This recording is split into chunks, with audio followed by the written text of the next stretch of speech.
pagi, salam sejahtera bagi kita semuanya. Sebelumnya perkenalkan, nama saya Nurma Isita, bisa dipanggil Kak Sita aja. Dulu saya alumni dari MTS Nursasa juga, lulusan tahun 2017. Waktu kepala sekolahnya itu masih Bapak Sujarno, masih ada Bu Eva, masih ada Bu Bayuni. Gitu.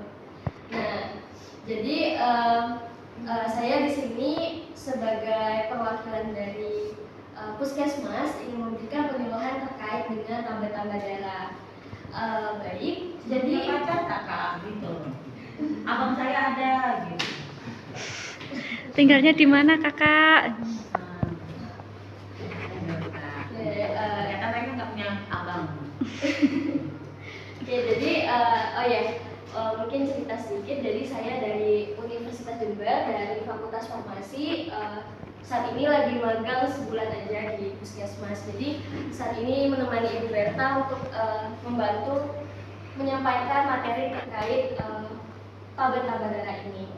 Nah, jadi kenapa sih kita memberikan tablet-tablet darah ke sekolah-sekolah MTS salah satunya? Ada yang tahu nggak kenapa?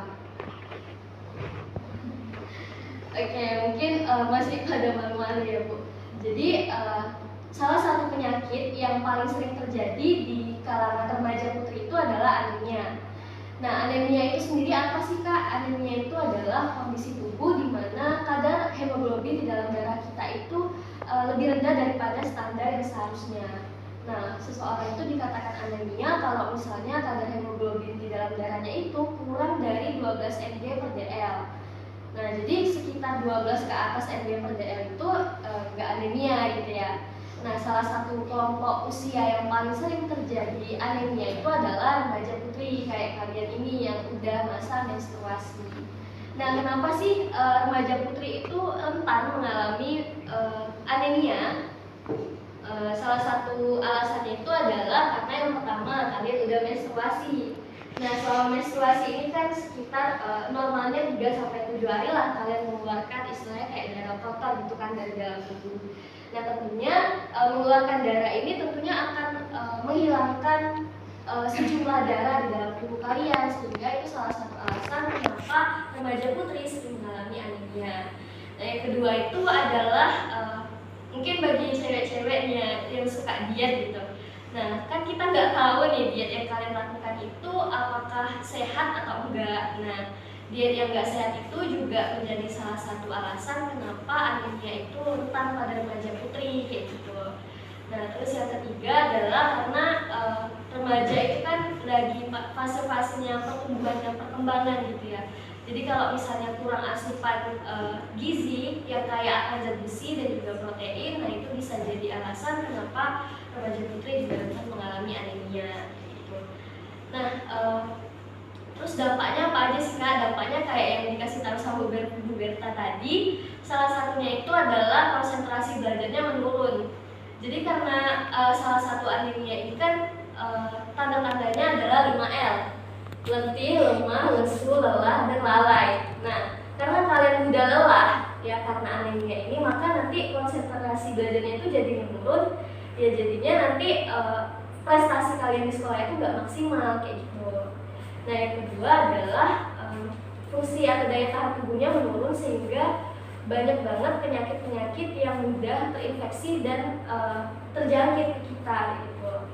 Dan yang ketiga adalah terganggunya pertumbuhan dan juga perkembangan.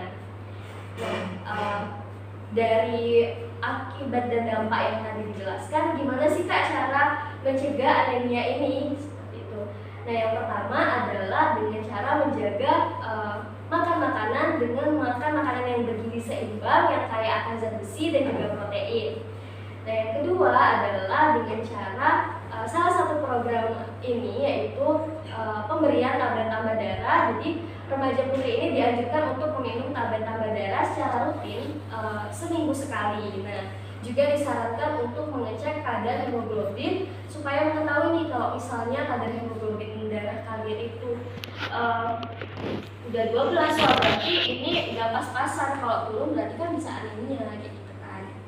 Nah, jadi itu adalah salah satu dan salah dua dari upaya pencegahan anemia. Nah, dari tablet tambah darah yang akan diberikan ini apa aja sih yang perlu diperhatikan?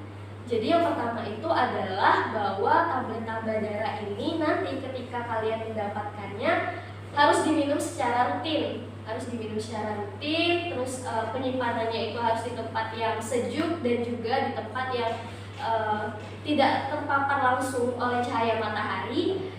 Jauhkan juga dari jangkauan anak-anak, dari jangkauan adik-adik, bisa nanti kalau tabletnya dibawa pulang. Terus juga nanti kalau misalnya kalian ambil tabletnya itu jangan lupa kemasannya ditutup lagi untuk menghindari kalau misalnya itu obatnya nanti nggak maksimal gitu kerjanya dalam jangka waktu tertentu kayak gitu.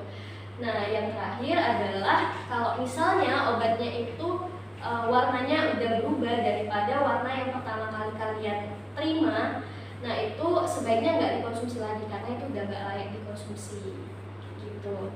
Nah mungkin nanti dari minum obat tablet tambah darah ini ya Bu, ada yang mengalami efek samping, ada yang enggak. Nah efek sampingnya itu mungkin bagi adik-adik ada yang mengalami mual atau kayak nyeri di ulu hatinya, atau mungkin warna fesesnya itu jadi agak kehitaman.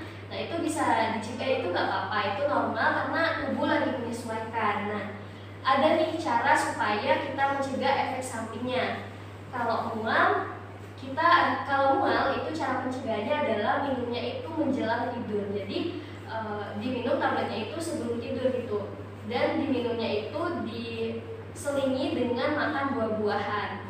Nah kalau misalnya nyeri di ulu hati, efek sampingnya itu bisa dicegah dengan cara makan tablet tambah darah ini jangan pas perut lagi kosong. Jadi makan dulu, setelah makan mau menjelang tidur, nah itu makan buah-buahan kayak pisang, pepaya atau buah-buahan yang ada di rumah gitu. Dan minum obat tablet tambah darahnya diminumnya pakai air putih ya, jangan air teh, susu atau kopi, karena nanti bakalan mengganggu penyerapan zat besi dari obat tersebut di dalam tubuh kalian. Jadi kerja obatnya tuh nggak maksimal lagi gitu. Nah mungkin sekian dari saya. Ingat bahwa kita sebagai remaja putri harus sehat, cerdas, dan cantik tanpa anemia. Ya mungkin sekian dari saya. Apakah ada teman dari Ibu? Ya. Oke, kita beri Tepuk tangan. kepada kakak kita ya.